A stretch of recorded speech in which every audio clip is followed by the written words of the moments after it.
চলে এলাম সোজা তারকেশ্বরে আমাদের এই যে তাজ বিরিয়ানি।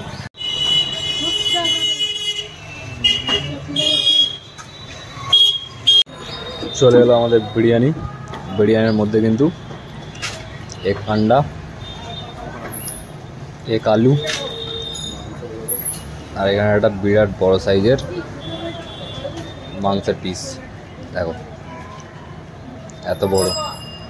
তাই বিরিয়ানি খেয়ে কিন্তু পেটটা ফুলিয়ে ফেললাম, ঠিক আছে। আর এই যে একটা জলের বোতল নিয়েছিলাম বিরিয়ানি খাওয়ার পর, ওখানে কিন্তু জলটা খুব একটা ভালো ছিল না, তো এই জন্য একটা জলের বোতল খেয়ে নিলাম। এবার একটু হালকা করে ঢেকুর উঠবে বলছে।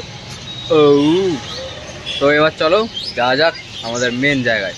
তো এখন কিন্তু আমি চলে এলাম আমাদের তারকেশ্বরের নতুন বাস স্ট্যান্ডে। আমাদের তারকেশ্বরে কিন্তু দুটো বাস স্ট্যান্ড, আর এই নতুন বাস স্ট্যান্ড থেকে কিন্তু বাস ছাড়ে না। আর এখানেই কিন্তু আমাদের রথটা দাঁড়িয়েছে, আর এখানেই কিন্তু প্রত্যেক বছর এইভাবে ঠিক প্যান্ডেল ট্যান্ডেল করে আর এইখানে ঠাকুর থাকে, আর আমাদের পুজো কিন্তু এখানেই হয়। আর 7 দিনের কিন্তু এখানে সারাটা দিন লোকজন যাতায়াত করে। এখানে যারা সব গৌরহরি ভক্ত আছে তারা আসে, আর এখানে কিন্তু খাওয়া দাওয়ার আরে সমস্ত কিছুর ব্যবস্থাই এখানে কিন্তু রয়েছে, ঠিক আছে।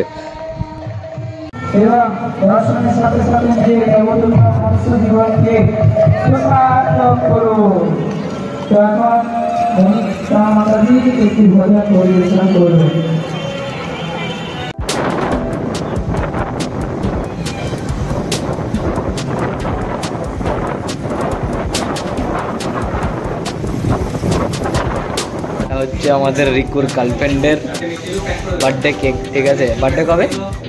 আজকে আগে হয়ে গেছে, সত্যি কথা বল। কেকটা কবে নিয়ে কবে বলতে সব সময় তো সবার সময় হয় না, আমি জানিনি তো, ওই জন্য জিজ্ঞেস করে নিচ্ছি নাকি। পিওর ডার্লিং ভিডিও করতে না, এখানে পিওর ডার্লিং লেখা হচ্ছে, ঠিক আছে।